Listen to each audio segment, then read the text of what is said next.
Hi folks, Andy Fion here, Rambles with Robin and Ruby. One of the things we look forward to when traveling is the sight of a wild animal. Now, that sight is most exciting when we are hiking through the bush and above the tree line. But the second most exciting type of animal sighting is out the window of a vehicle when driving along a highway. That type of sighting is accessible to all who travel along our highways. In this Rambles with Robin and Ruby video, I share with you some of the wild animals that we have seen while driving the Alaska Highway from Summit Lake area, British Columbia, to Watson Lake, Yukon. I focus on this segment of the Alaska Highway because if you travel it early in the morning, you are almost guaranteed to see black bear, caribou, deer, moose, sheep, or even a wood bison. Join me as I share some of our wild animal sightings along this segment of the Alaska Highway. Enjoy! Stone's sheep, or stone sheep, is the more southern subspecies of thin-horned sheep, or Dall sheep. In my experience, Stone's sheep appear to be common in the area around Summit Lake Campground and Muncho Lake Provincial Park, where we have seen them while hiking and along the roadside. The sheep prefer steep, rugged cliffs and rock outcrops to discourage predators, but they also seek out nearby meadows for feeding. We found the best time to see them along the roadside is early morning. That's a big one. Yeah.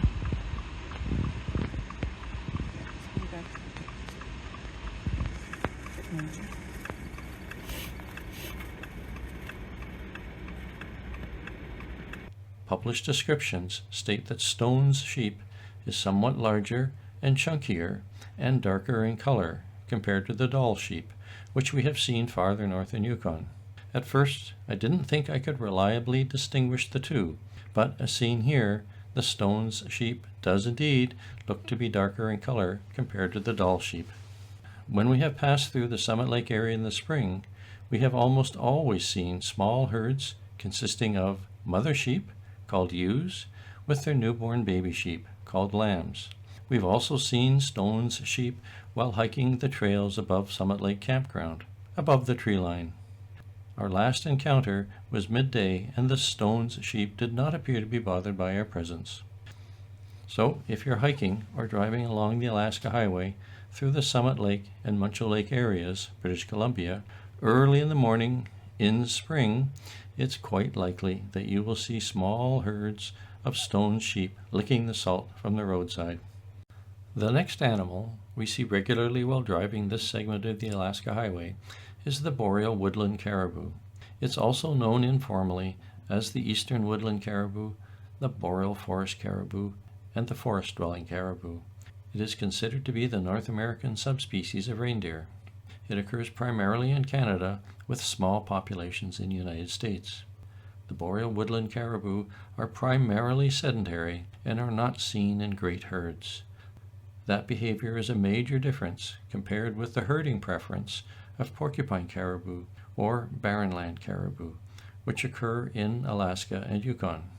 The boreal woodland caribou prefer lichen-rich, mature forests and mainly live in marshes, bogs, lakes, and river regions. We have been fortunate to see the boreal woodland caribou along the Alaska Highway several times, generally between Summit Lake and Liard River Hot Springs Provincial Park in the less rugged areas of the northern Rocky Mountains. When we have seen them, they were solitary or in a pair. In year 2002, the boreal woodland caribou was designated as threatened by the Committee on the Status of Endangered Wildlife in Canada. As a geologist, moose are not new to me. Yet, we have not seen many moose along the Alaska Highway between Summit Lake, British Columbia, and Watson Lake, Yukon. I'm not certain why that is the case, because there are many iNaturalist observations along this segment of the Alaska Highway. I guess we've just been unlucky. The moose is the largest, tallest, and heaviest modern-day species of deer. But unlike deer, moose are solitary animals, although the moose calves remain with their mother for about 18 months after birth.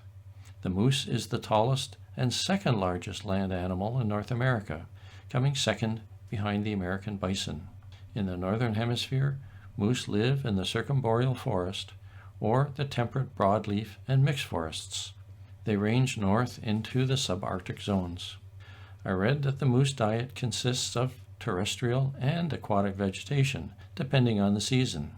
During the winter, branches, twigs, and dead wood are a major portion of their diet. Aquatic plants are added to their summer diet. In this part of the world, wolves and bears will hunt moose. One of the most entertaining moose sightings we had along this segment of the Alaska Highway was watching a moose walk through the parking lot at the Liard River Hot Springs Provincial Park. It was completely undeterred by all the parked vehicles. In our previous trips, we have seen moose feeding in the calcareous fen at the Liard River Hot Springs, where the water is warm and the aquatic vegetation is lush and plentiful. But this was the first time we saw a moose visit the parking lot. Mule deer are not native to Ontario, where we live. They are native to western North America, on the western Great Plains, in the Rocky Mountains, in the southwest United States, and on the west coast of North America. Before summer of 2023, I had seen mule deer on the Great Plains and farther south in the Rocky Mountains in the Hudson Hope area, British Columbia. Seeing one for the first time in the northern Rocky Mountains was a real treat.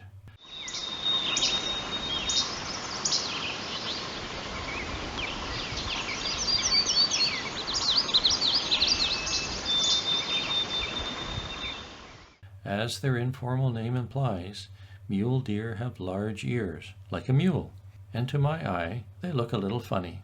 But I'm certain that we two-legged animals look a little funny to the mule deer, so I should not judge. Their diet consists of twigs and foliage of trees, plants, and grasses.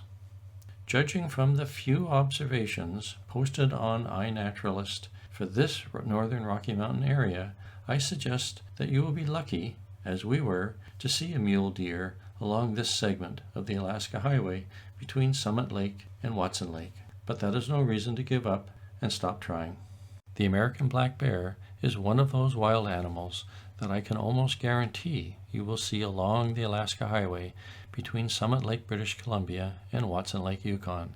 Known informally as just the black bear, it is North America's smallest and most widely distributed bear species.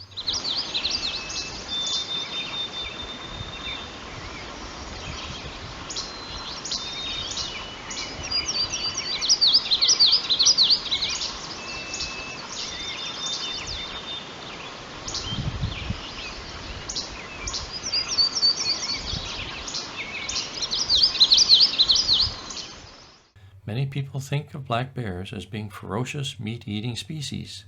In reality, the black bear is an omnivore, so its diet includes a lot of vegetation. However, it will eat human garbage and dead animal carrion. Black bear typically live in forested areas, but it will leave forests in search of food, including human garbage, and it likely will not pass up carrion represented by dead roadside animals or dead fish. As a geologist, I have encountered many black bears in the wild and have found them to be timid and easy to scare away. There is one exception, that of a predatory bear or a bear you surprise when hiking. Predatory bears deserve your full attention. Now, I'm not a bear expert, so take what I say with a grain of salt. This photo shows one behavior of what was possibly a predatory bear. Its ears are back, it was circling around me, and it was watching me out of the corner of its eye. Now, in case you're wondering, this bear did not attack. I was using a telephoto lens, and I was inside a vehicle. And yes, we always carry bear spray, although that was not always the case early in my geological career. Like any wild animal, always be aware to their presence. Give them space, make noise to announce your presence, and remember, you are a visitor in their territory. People have been killed by black bear attacks. In that regard, if you stayed at the Liard River Hot Spring Provincial Park, you must have read the sign that chronicles the tragic story of a fatal bear attack. As a consequence, you are now getting accustomed to the electric bear fence that surrounds the campground. Be bear wise at all times. They deserve and command your respect. Another large animal I can almost guarantee you will see along the Alaska Highway between Summit Lake, British Columbia and Watson Lake, Yukon, is the wood bison. The wood bison, also known informally as mountain bison, wood buffalo or mountain buffalo is a distinct northern subspecies of the American bison. Although some refer to these animals as buffalo, the term buffalo is not correct. The wood bison are only a very distant relative to the two true buffalo, which are the Asian water buffalo and the African buffalo. The wood bison is the heaviest and longest terrestrial animal in North America. Herds of wood bison are frequently seen along the roadside of the Alaska Highway, where the grass is plentiful, the wind helps keep the biting insects away during the summer, and the open area discourages predators. We have seen herds ranging up to 50 animals, including young ones, resting and feeding along the shoulders of the road. Also, along the roadside, you may see shallow, sandy wallow pits created by the bison. They roll in these wallows to dislodge and protect against insects. The highway herds have an attitude. They rule, and everything else, like pesky cars and trucks, must give way to the bison. Given its size and weight, it is not surprising there are many signs warning drivers to pay attention and yield to the ever-present wood bison. That is good advice. Well, that's the end of this shorter video, where I highlight some of the large wild animals that you're likely to see along the Alaska Highway between Summit Lake, British Columbia, and Watson Lake, Yukon, both in Canada. Remember, these are wild animals. Do not approach them. Do not try to compose a selfie close to one. Share the road and drive carefully. And that's a wrap for this video. Please consider commenting and liking the video and subscribing to the channel. Those simple actions tell YouTube there is something of value here, and that will encourage YouTube to share the video with others. Stay well, and bye for now.